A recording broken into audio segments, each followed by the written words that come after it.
Live, local. Now, this is WSFA 12 News at 10.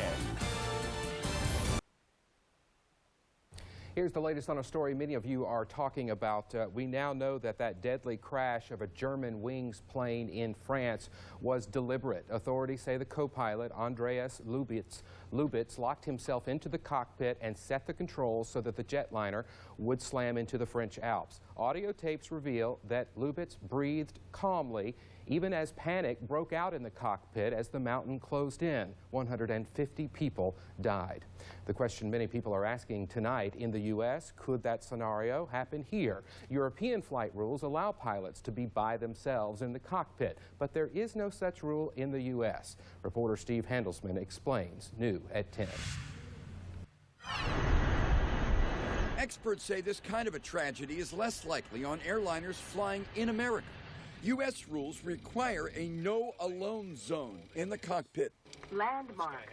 A flight attendant must go to the flight deck anytime one of the two pilots leaves.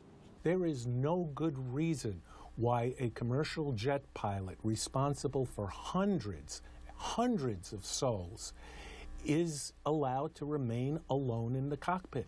The reinforced doors required after 9/11 to prevent hijackings can actually help a pilot who wants to crash his own plane. As seen in this Airbus video, if a pilot simply moves the cockpit door switch to lock, no combination of codes punched into the keypad outside will open the door. That lockout lasts 5 minutes, and the pilot can repeat it. One person controls access to the cockpit and controls the plane. Some critics say go back to 3 pilots that used to be standard. You don't want to bring flight attendants in the cockpit because they can't fly the aircraft. But in 1999 off Long Island, Egypt Air Flight 990 crashed and 217 died when the co-pilot deliberately put that plane into a dive and the pilot on the flight deck could not pull up. But the Lufthansa pilot couldn't even get to the controls to try to save his passengers. I'm Steve Handelsman, NBC News, Washington.